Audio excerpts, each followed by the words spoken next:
One of the world's most fiercely anticipated elections took place.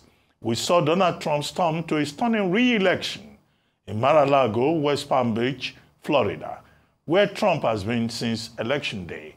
The excitement of what his second non-consecutive term will bring is palpable. But in less affluent communities, all people are left with is hope that they won't be left behind. As Arise international correspondent Adefemi Akinsanya reports. Good morning, Adefemi.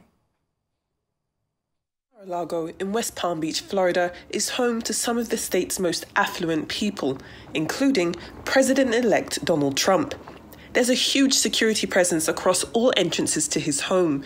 In the days since his historic re-election, local residents say their political prayers have been answered. He knows what he's doing. He's connected with the business world, and we don't need a return to total political people running both parties and drowning out the middle class. I was a little worried, I tell you, because I was watching every night, but the numbers are a little close at a time, but I'm very happy. Very optimistic about our future. He wants to rebuild our economy, a strong industrial economy, manufacturing. He wants to control our borders. He wants to improve our culture and all the benefits that we have here. Without a strong economy, you can forget about the social programs. They're gone. Putting food on your family's table, having a decent paycheck to live is more important than the abortion issue right now. And people are afraid to come out and talk about it because of,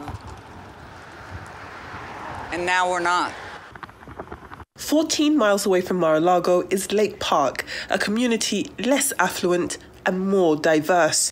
At a local African-American hair salon, Trump talk fills the room. I know they say that Trump is more for the well-off, but I mean, at the end of the day, too, well-off and poor. You know? Junie Isaac is a 31-year-old licensed cosmetologist. She says a new Trump administration should address her financial realities, too. Cost of living is high. Not a little bit high, but cost of living in Florida is high.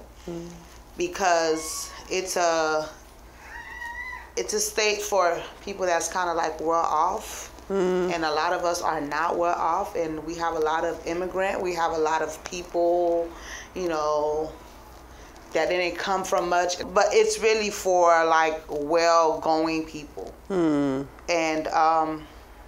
you know, like myself, I am not a well-going people. I'm trying to get there, but I'm not there yet, but I will get there one day. Absolutely. Do you think that Donald Trump will help you get there? I can only pray and hope that he can. From what I have experienced from Biden, I didn't receive much. And to whom much is given, much is required. That's the common thread weaving through this part of Florida. Trump has already chosen a Florida native, 67-year-old Susie Wiles, as his chief of staff. She'll be the first woman in the role in U.S. history. And as more appointments are on the way, the momentum in the atmosphere grows all over.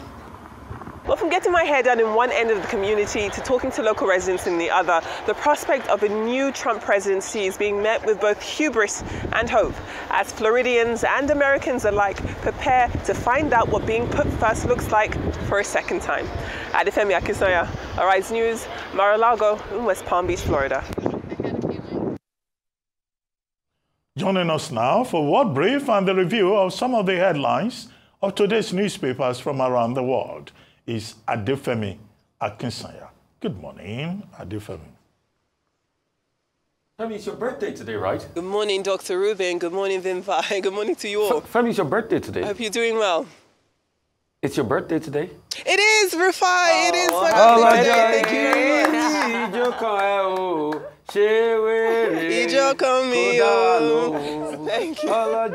much. Go straight for it. So you see the November people dominate this environment. Thank you so much.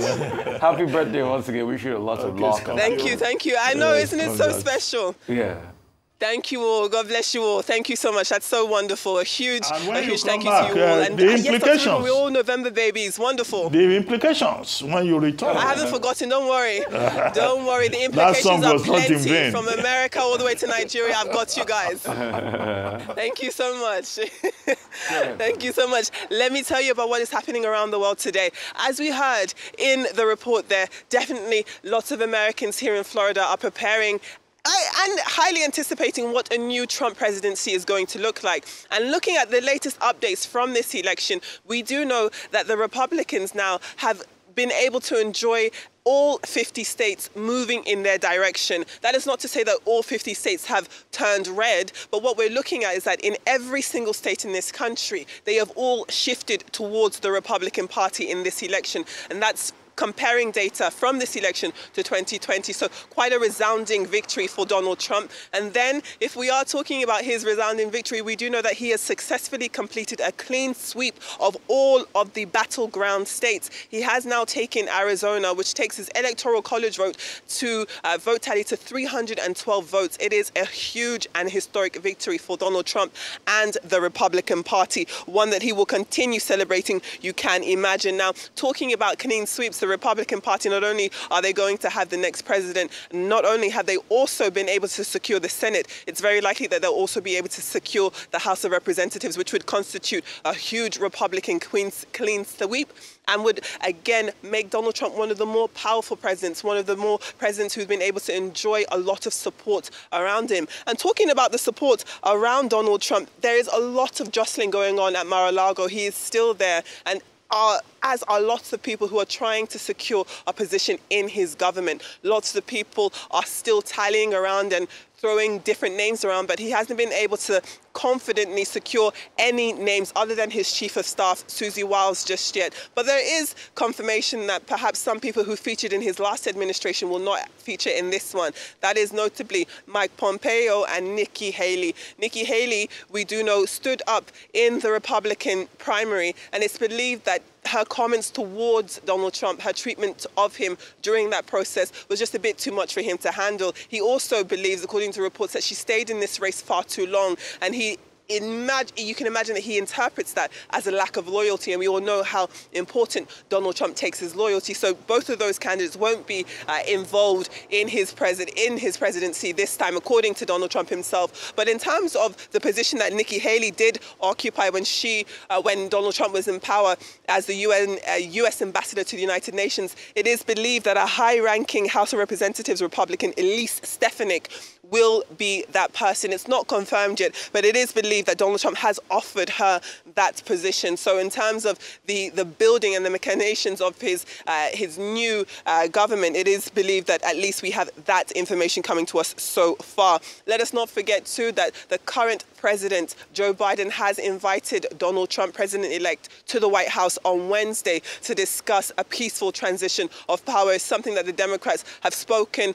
very openly about, repeatedly about, and it's something that clearly it's some grace that wasn't extended to the Biden administration when they won 4 years ago. So we will be able to see what that meeting will look like, what conversations the two gentlemen will have. But as I said, it is going to be one that highlights a peaceful transition of power. 4 years ago, when Joe Biden won the presidency, not only did Donald Trump not attend his inauguration, he wasn't even there to welcome him into the White House, much less have a conversation about a peaceful transition. If anything, the incitement of the January 6th insurrection was the direct antithesis of a peaceful transition. But that was then, this is now, and we can see that Donald Trump is definitely going to enjoy the spoils of a more sportsman-like transition as he comes into office. Moving on to different parts of the world now, and if we look at Africa as a whole, it does seem as though Russia is positioning itself to be more of a political and a military ally across the continent.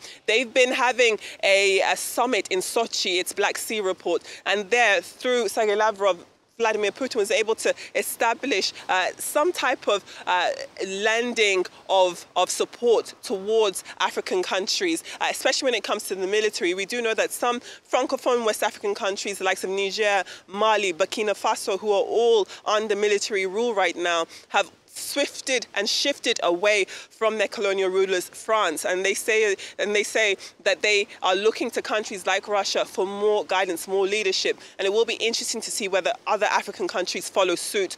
We do know that Russia, it does strike a different feeling in Nigeria, of course, with the ongoing, or rather the recently concluded legal concerns that people had been facing, especially young Nigerians, in those #EndBadGovernance protests and their involvement flying Russian flags. But if we look as a whole, it does look as though Russia is trying to position itself as a place of contact, especially as the rest of the West turns away from Russia. And lastly, if we move on to Nigeria, some interesting news now coming that a portion of the Nigerian government, the initiative that looks at maternal health, is offering cesarean sections to impoverished, to disadvantaged women free of charge. This is a huge development and one that's going to be welcomed by many people in Nigeria because first and foremost, we do know that the infant mortality rate, especially the mother's maternal mortality rate in Nigeria, is among the world's highest, the 4th highest in the world, because of a lack of access to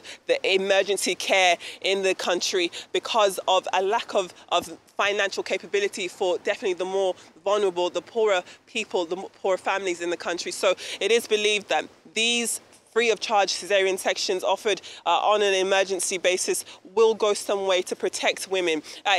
Though the cost of cesarean sections varies, it is believed that it goes for around 60,000 naira, which to some people who have gone through that process, who have paid for that, it doesn't seem like that much money, but clearly to the more, as I said, disadvantaged members of society, it is a huge sacrifice, and one that they will appreciate not having to pay as we look forward to this future. Those are the stories. I'd love to hear your thoughts before we go to the newspapers. All right, Femi, quick to it. Happy birthday once again. Real quickly, yes, with Trump, you see, I'm happy you identify the fact, and this is the hypocrisy around Trump and the fact that the standards for Trump are not the universal standards.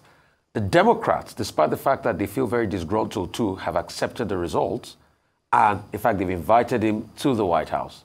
Trump didn't do the same. In fact, Trump caused an insurrection after calling Raffensperger, trying to beg him, and in case you want to see that recording, it's still out there, is trying to beg him to get him 11,780 votes to be able to overturn the elections in Georgia for him.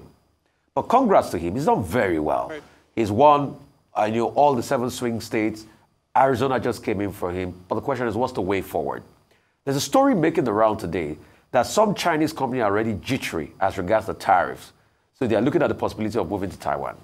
As regards Russia, yes, Russia is making a great incursion, but the narrative of they are moving and pivoting away from France might not totally be true because most of their economic power is still tied to France. Look at those countries like Niger and the likes and all of that. Right. They still spend the franc. And any time they venture to remove themselves from spending the franc, that is going to be problematic as regards their economy. So it's still a Thucydides trap going on. Russia trying to make a big incursion back like they've done in Sudan and some other parts in Africa, also with the Wagner Group, and France still there holding the economic ace. What will be the future for colonialism in Africa? Only time will tell. Only time will tell. But let me continue on that note of Russia, because Russia has been a friend of Africa for decades. I think back to the 60s, for example, where the liberation fighters from then Southern Rhodesia, Zimbabwe, South Africa, Mkhonto we Sizwe, which is now ANC, but of course has re-emerged as MK, SWAPO, Namibia, Frelimo, Mozambique, Tanzania, Kenya, you name it. The Russians trained most of the guerrilla fighters who fought off the colonialists and which led to the independence of several African countries. Now, many of those people are still in governance today. For example, my father is a Soviet-trained soldier, and a lot of his colleagues are still there. So the question is, will Africa really shift away from Russia that much while a lot of these people are in active service?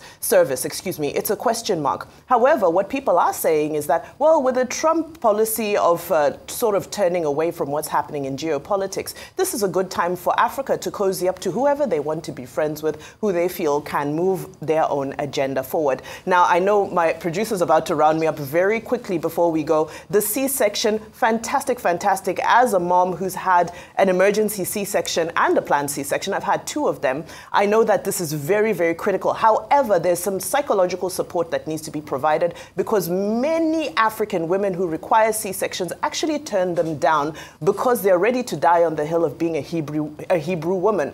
When my doctor told me I needed to go for an emergency C-section for both my life and my child's life, my mother started casting out the spirits of operations. So there's a lot of psychological counseling that also needs to go along with this service of free C-sections. Okay, let me start with Nigeria offering cesareans, free cesareans. Nigeria, at the rate of 1,047 per 100,000 live births, about 10%, I guess, has the 4th largest case of maternal mortality and morbidity rate in the world. And the Minister of Health, Mohamed Pate, is saying that that is not good enough. What can government do about it? Hence this initiative, they call it an innovation that they have introduced. But there are conditions. You have to be on the National Health Insurance Scheme. And then it has to be an emergency. The doctors know what an emergency is that will require cesarean operation. Now, the government, we need to do a lot of public enlightenment. How many rural women are on the, public health insurance scheme? They have, how many of them have access in a country where, primary health care facilities have collapsed in both urban and rural areas? Number 3 is that, look, this has been done before. It's not new.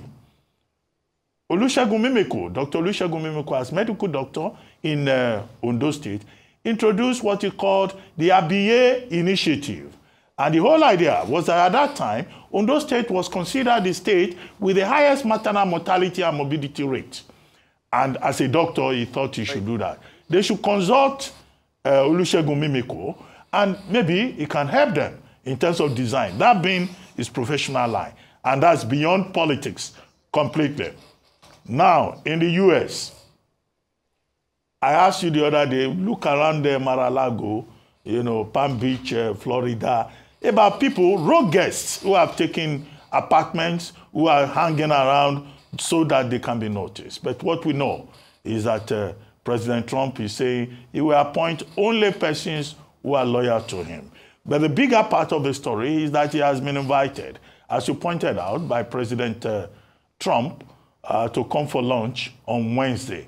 The same Trump did not invite Biden in 2020. Jill Biden, the present First Lady, has also invited Melania Trump to come around and also have lunch, because President Biden says this must be a smooth transition because the American people have decided.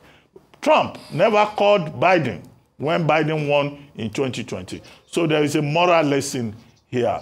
As for Russia and Africa, Africa is the last frontier. But the question to ask is to be skeptical. How far will Russia go? How would this continue after the Ukraine war, with Russia looking for new partners, with BRICS, with other countries of the world, to show that a multipolar world is possible and that the West cannot predominate. So this is the basic, international relations point behind all of this. As for those countries saying Russia was not a colonial power, these people from Rwanda, Niger, Mali, Burkina Faso, they were sounding so obsequious at that conference in Sochi. How do they know? Russia was a colonial power in the 18th and the 19th century in Asia, Eurasia, and that Pacific Rim. But the same Russia now is sincere. Yes. Those African countries that are running to Russia and Wagner, now called African Corps, should beware. They should be skeptical. Or rather, if they are not, we are.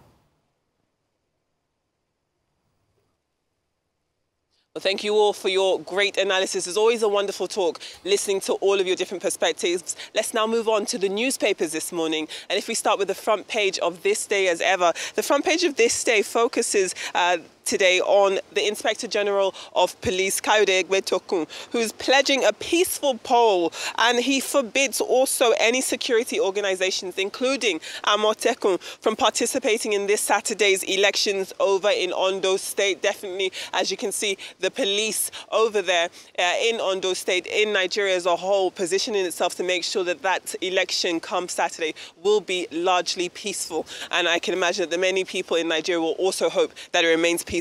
Moving on to the New Telegraph. The New Telegraph begins this week with news that the Lakurawa Armed Group is recruiting members with monetary incentives, which has led the ACF to warn against neglect in the country, which it says is making people vulnerable to this type of exploitation. And staying with Lakurawa, the Daily Trust this morning reports that the group has killed 15 people in Kebbi State. Amid growing fear, they could overrun and overtake the Arungungu Emirate. Now, the lead story, however, on the Daily Trust this morning is about the massive cost of cement. It's skyrocketed to 8,800 naira a packet. And citizens say the price hike is not only hurting their pockets, but hurting their prospects of becoming homeowners.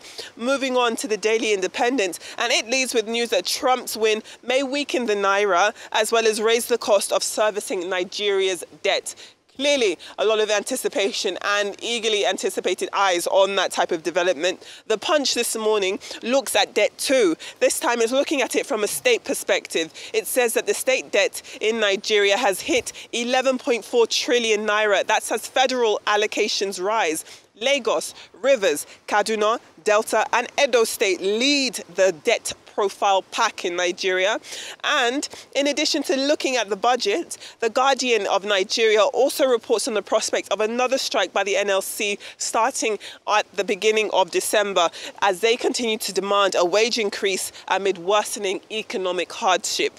Finally, the Vanguard looks at the oil industry and how bank loans for petrol have hit 35 trillion naira. The paper also reports on Adelabu criticizing grid collapsing, and he blames those collapsings on certain elements sabotaging reforms in the country.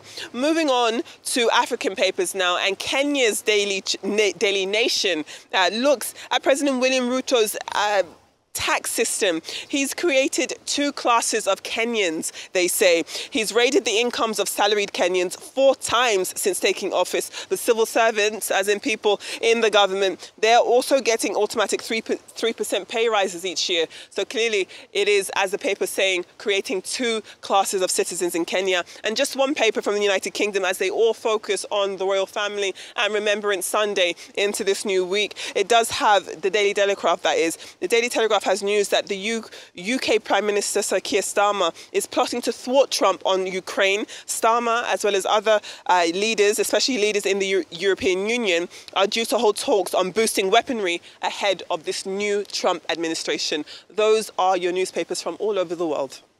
All right, it's quite profound how lately, if you look at the Kenyan front page, you could replace Kenya with Nigeria and it would almost still apply. But Adefemi, thank you so much for this great trip around the world as far as news is concerned, and happy birthday to her again.